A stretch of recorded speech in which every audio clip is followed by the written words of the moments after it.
છોટાઉદેપુરના કુસુમસાગર તળાવમાંથી આવતી દુર્ગંધથી આજુબાજુના લોકો ત્રસ્ત। તળાવમાં ફેલાયેલી નફટ વેલોએ તળાવની સૌંદર્યતા ગુમાવી દીધી। યલગા ન્યૂઝ છોટાઉદેપુરની ટીમ તેમની વહારે પહોંચી। છોટાઉદેપુરની ટીમ તેમની વહારે જઈ તેઓની સમસ્યાને વાચા આપવા પ્રયત્ન કર્યા હતા। નગરની મધ્યમાં આવેલું કુસુમસાગર તળાવની અંદર નફટ વેલો છેલ્લા 4 વર્ષથી ઉગી નીકળી છે, જેના કારણે તળાવે પોતાની સૌંદર્યતા ગુમાવી દીધી છે અને તળાવમાંથી પાણીની દુર્ગંધ ખૂબ જ આવી રહી છે, જેના કારણે તળાવ કિનારે રહેતા રહીશો ત્રાસી ગયા છે। એક તરફ મચ્છરનો ઉપદ્રવ તો બીજી તરફ નફટ વેલોનું સામ્રાજ્ય અને ગંદા પાણીના કારણે પ્રજા ત્રાહિમામ પોકારી ઉઠી છે। પ્રજાની રજૂઆતોને ધ્યાને લઈ પાલિકા દ્વારા રૂપિયા 3.25 કરોડના ખર્ચે તળાવનું બ્યુટિફિકેશનનું કામ ચાલી રહ્યું છે, જે છેલ્લા 3-2 માસથી બંધ હોય, જેના સામે પણ અનેક સવાલ ઉઠી રહ્યા છે। જ્યારે નગરની શોભા ગણવામાં આવતા કુસુમસાગર તળાવ હાલ ગંદકીના કારણે સૌંદર્યતા ગુમાવી દીધી છે। વારંવાર ઉગી નીકળતી વેલોને દૂર કરવામાં તંત્રની નિષ્ફળતા જોવા મળતી હોય તેમ લાગી રહ્યું છે। કુસુમસાગર તળાવની ફરતે વોકિંગ ટ્રેક વોલ તથા તળાવની સૌંદર્યતા વધારવા માટે અંદાજે રૂપિયા 3.25 કરોડના ખર્ચે નગરપાલિકા દ્વારા રિનોવેશનની કામગીરી હાથ ધરવામાં આવી, જે છેલ્લા 2 માસ જેવા સમયથી બંધ છે। જે કયા કારણથી બંધ કરવામાં આવી છે તે અંગે પ્રજામાં અનેક સવાલ ઉઠી રહ્યા છે। અધૂરું તળાવનું કામ ક્યારે પૂર્ણ થશે તે માટે પ્રજા રાહ જોઈને બેઠી છે।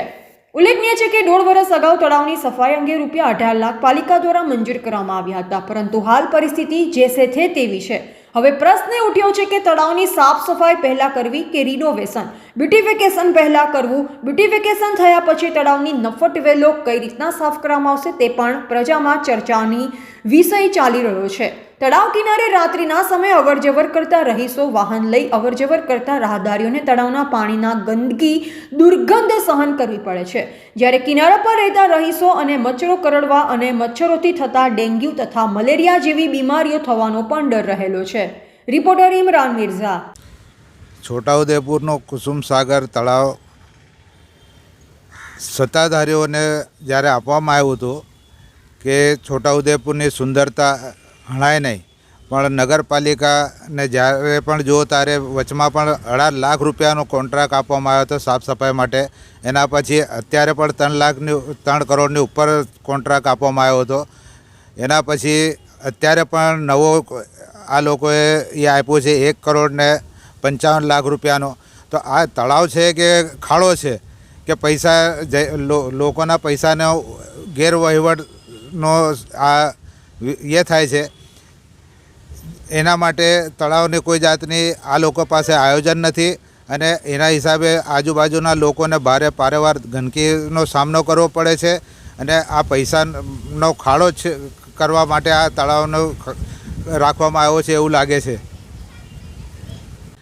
નગરપાલિકાના તળાવની અંદર એટલી પારેવાર ગંદકી થાય છે, એટલી દુર્ગંધ આવે છે કે અત્યારે પવન જેવું ચાલે છે તો ભારે સુસવાટાના પવનના હિસાબે ગંદકી અને મચ્છરોનો ભારે ઉપદ્રવ પણ વધી ગયો છે અને આની માટે કોઈ દવા કે છંટાવ પણ કરવામાં આવતો નથી, જેથી આજુબાજુના રહેતા વિસ્તારના લોકોને ભારે એનો ગંદકીના લીધે ત્રાસ વેઠવું પડે છે।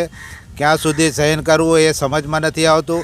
નગરપાલિકા કરોડો રૂપિયા ખર્ચો કરે છે પણ જ્યાં ને ત્યાં જ છે।